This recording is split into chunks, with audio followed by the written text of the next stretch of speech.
Assemblée nationale. maa ngi gis léegi Amadou Ba bu Pastef. di ko mu ne les députés en commission des lois les députés votent en commission des lois la publication de la déclaration de patrimoine du président de l'Assemblée nationale. maanaam dañu bëgg a voter loi boo xam ne dañuy publier alalu moomeelu président Assemblée nationale. oui. foofu la transparence yam. démb nee naa Ousmane Sonko wax naa ko ne dans cercle politique Ousmane Sonko est une référence. parce que man jàpp naa ne moom mooy le numéro 1 en matière de transparence. oui waaw loolu laa jàpp. parce que yow imaginer yow nga am la majorité. étant président de la République moo am majorité de. mais président Assemblée nationale bi opposé ak président de la République moo am majorité. mais si biir majorité bi moom nee na du proposer loi boo xam ne maanaam ñoom ba tey dem nañ voté loi bi en commission parce que dinañ ko yóbbu plénière. waaw ñoom député Pastef bi am majorité de ñoo toog voté loi boo xam ne dañ ne président Assemblée nationale muy Sonko si boppam da ngay publier sa déclaration de patrimoine loo xam ne sax of nag nanguwu ko loolu du nekkul transparence lan lay doon. xam nga la moo neex. lan lay doon. nga am njiit wóolu ko moom mu wóolu boppam. te bu bari doyloo yàlla. parce que dama naan fii lii mooy rôle vrai député. oui maa ngi gis Amadou Ba publié ko léegi. rôle vrai député mooy je suis pas un député bu parti mu dégg la parti mu indi mais député peuple bi laa. en dehors de li ma bokk si benn parti politique mais même parti politique bi su bëggee def loo xam ne àndul ak Sénégal yi lu ñu bëgg dama naan non parce que man député peuple bi laa. oui seen président rappelé na ko Ousmane Sonko wax na leen fexe leen ngeen nekk député wu peuple bi mais bu leen doon député parti bi député patrie. pas député parti. c'est parce que tey loolu lañ firndeel parce que président de l'Assemblée nationale bu def 3 déclarations de patrimoine. oui loolu ne nga premier ministre def ko def ba ngay dugg président Assemblée nationale def ko sooy génn di nga ko def. di nga ko def. mais si benn un temps record def nga 3 déclarations de patrimoine mais tey ñëwaat nga ne kon nañ publier man samay moomeel. daw si dara li ma déclaré daal nañ ko publier. mais tey suñ ko bëggoon dugal ñu ne président la ñuy voté loi boo xam ne dañuy publier da nga dégg ñenn ñi ne non secret d'état la président waruñu xam li mu am te moom ba mu nekkee di campagne Mbour stade Caroline Faye jour clôture meeting clôture président Diomaye Faye coalition bi moom moo publier li mu am si alal li mu ñu wax. moo ko waxoon. waaw léegi tey en tant que président tey suñ ko naroon càmbar ay biens mu siisu. ku nangu def déclaration à la sortie nan ngay accepter loolu. d'autant plus que OFNAC rassuré na. ñu def seen déclaration de patrimoine maanaam différence bi. Sénégalais ñoo koy observé. oui entre l'homme Ousmane Sonko entre l'homme le président Bassirou Diomaye Faye si ay jëf te loolu li koy définir élection rek lay doon. Sonko du Diomaye de Diomaye du Sonko. Sonko de moo ñu waxoon moo tax Amadou Ba si loolu sa daal dinay def benn déclaration moom tamit yaa ngi koy tout à l'heure mi exiger une promulgation immédiate waaye di dàq li nga xamante ne mooy option wu référendum. waaw Amadou moo def déclaration bi ni mel. muy exiger ñu promulguer immédiatement li nga xam ne mbiru déclaration de patrimoine. oui mais aussi ñu rejeter l'option du référendum. maanaam mu ngi wax ne président de la République bis bu ñu demee ba voter loi bi ba lépp dugg mooy déclaration de patrimoine bi. pour ñu koy publier ak yu ni mel yow président de la République jëlal nga signé nga promulguer ko. waaw bu def comme ni nga bañoon def ak loi amnistie bi maanaam demal nga promulguer ko mais aussi fexeel ba bul def référendum. parce que référendum ça coûte cher au Sénégal te Sénégalais heure bi jàmm taluñu dem ay élection présidentielle wala taluñu dem benn élection. moom député Pastef Amadou Ba muy réclamer davantage de transparence concernant les déclarations de patrimoine des plus hautes autorités de l'État maanaam mu ne ñi nekk ci côté ci bànqaasu état bi. ñu yor mbiru nguur maanaam nañ def transparence ci li ñuy déclarer maanaam naam transparence te aussi nañ ko def parce que loolu mooy yoon. oui moom député ba léegi mu ne les députés de Pastef voteront à la majorité des 3/5 une disposition imposant la déclaration et publication du patrimoine du président de la République mooy li ñu wax sànq.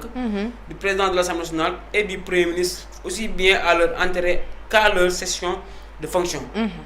mu ne ñoom député yi dinañ voter ñoom ak seen majorité au 3/5 parce que ñoom am nañ ko dinañ voter dispositif yoo xam ne moo leen tey tax ñu mën a saytu déclaration patrimoine président de la République mais aussi mu mën a publier li nga xam ne mooy déclaration patrimoine am ñun Sénégalais xam ko mais aussi ak bu Ousmane Sonko.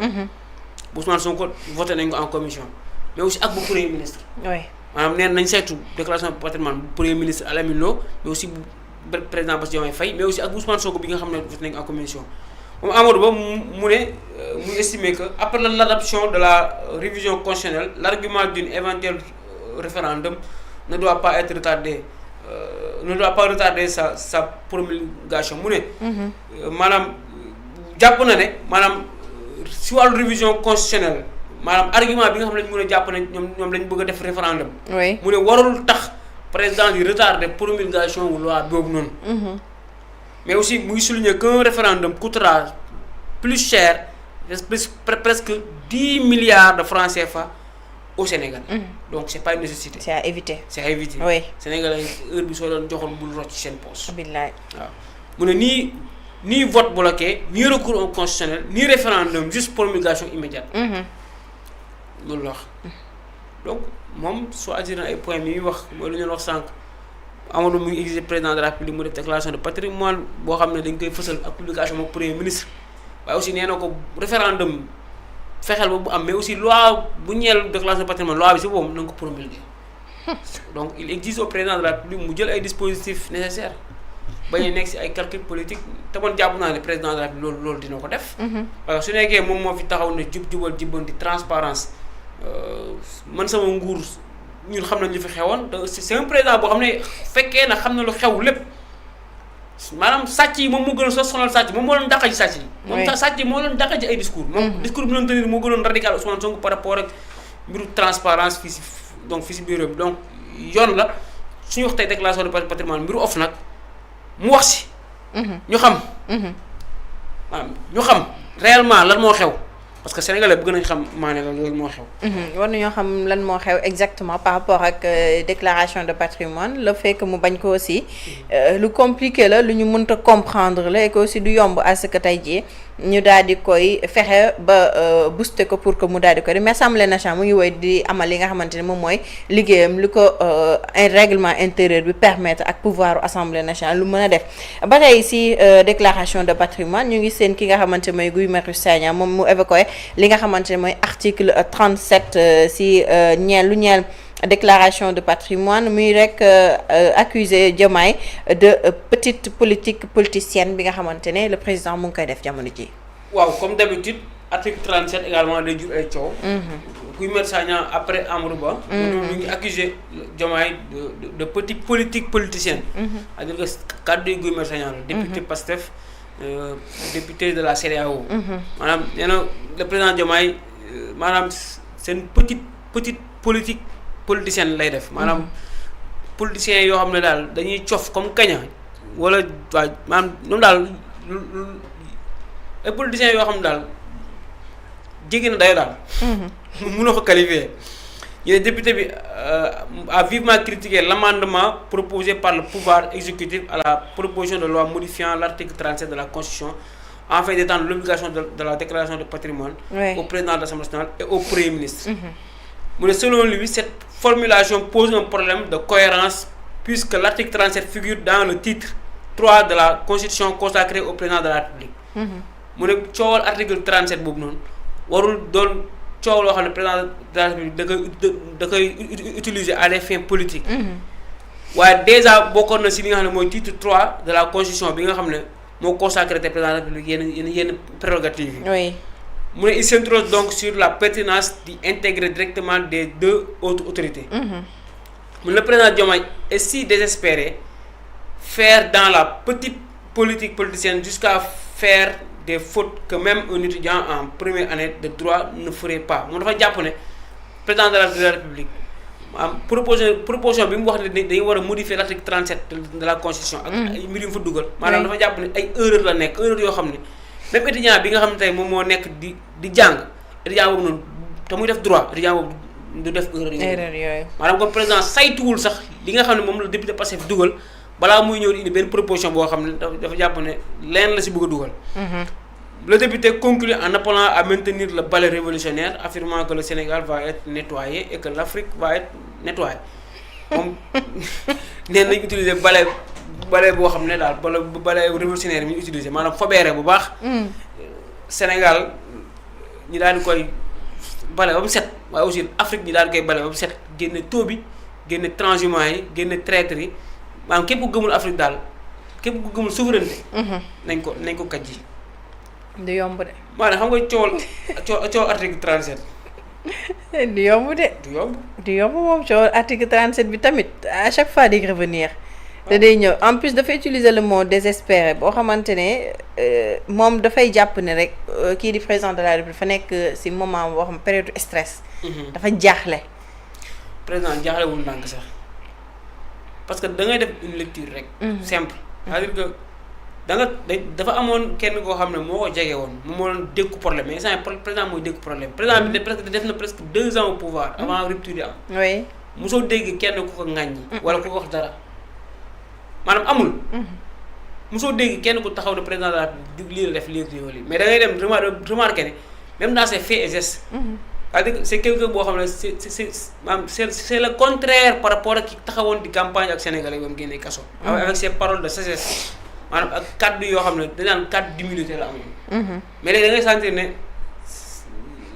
mu ngi bëgg a sol yëre président de la République comme ñoom ni ñu koy waxee wala ni ñu ko bëggee. maanaam mu ngi jéem a mat lu président de la République mais foofu la erreur bi nekkee. parce que dañu jàpp principe bi taxoon tey sénégalais yi jël seen xaalis cotisé. weeru koor nga teel a yeewu fajar dem voté xëdd nangam nga dégg kàddu yëpp. la moo taxoon sénégalais yi jug def mu jar leen. mooy dafa amoon un homme derrière. oui mais si on ne voit plus l'homme qui était derrière Sénégal dañuy poser des questions. léegi nag sénégalais bëgguñu xam si loolu jot dëggantaan parce que mbiru personnel la. même si ay personnalité publique lañ. mais liñ bëgg a xam mooy lan moo jaral le président de la République mu jël décision. signé dàq son premier ministre. te tey loolu moo ko indil faiblesse bii nii il est trop faible te mu ngi jéem a ut doole mais il est trop faible parce que président Assemblée nationale moo ko ëpp kàddu. bu ko tegoon si wetam sax amaane lu mu bëgg yëpp dina ko am. parce que non guy sax rappelé wu na ko benn bis. ne ñoom Assemblée nationale doole bi ñu am présidence amuñu ko. amuñu ko waaw parce que ñoom il communique directement avec le peuple. mais président bi pour mu wax ak peuple bi sax foog mu reporter conseil des ministres bi. waaw. loolu mooy problème bi. ñëwal si article 37 bi coowal article 37 bi. yaa ma ko junj yaa ko bëgg kay ayca. mooy coowal article 37. waaw du Sénégal rek la amee problème. oui waaw du Sénégal kese même France da ngay dégg ne parce que coow la boo xam ne dañ naan lu si bëri day ñëwaat parce que dañ jàpp ne constitution bi la. constitution la laal. parce que baa ma lire parce que dañ ne article 37. oui moom mooy fixer les règles de l'installation. et de la prestation de serment du président de la République d'abord. mu nekk Sénégal wala mu nekk France. France oui. même am na yenn dëkk yoo xam ne luñ ko ñoom chiffre bi mooy changé article 34 la ñuy wax. mais article 37. moom mooy wax directement ci déclaration de patrimoine. léegi yow nan nga mun a saytoo ne yow dañu war a xam li président Assemblée nationale am mais yow bëggoo ñu xool yow li nga am maanaam li nga koy mën a bëgg expliquer mooy.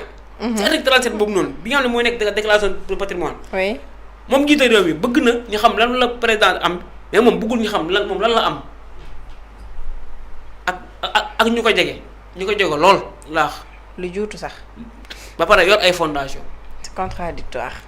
parce que man mënu ma ko nangu parce que dañ ne la à l'épreuve du temps la constitution adoptée lors du référendum du 7 janvier 2001. promulguée et publiée au journal officiel. Du 22 janvier 2001 présente un nouveau visage maanaam si lañ ko njëkk a modifié encore une fois. oui. moo tax président bu ñëw dina xool na nga la koy laal ba mais moo. day xool nu mu ko arrangé daam bis ko foofu. bi ñu teeloon voté lii bañ mën a contrôler sax les premières dames. di xool li ñu am kon Marième Faye Sall fondation bi du rëcc. du rëcc bien sûr. président yeneen ak ñeneen duñu rëcc. mais problème bi à chaque fois da ngay sax ne président bi li muy wax sax maanaam li muy déclaré sax presque loolu balaa muy génn loolu da koy ëpp. te fondation bi ñaari jékki ko yor. mais ñaari jékki. waaw te jékki dañuy defante kay. waaw xam nga si dara. xam naa si dara. ba tey ñu ñëw si li nga xamante ne moom moo daal di ñeel ba tey dañuy desandi si déclaration de patrimoine ndax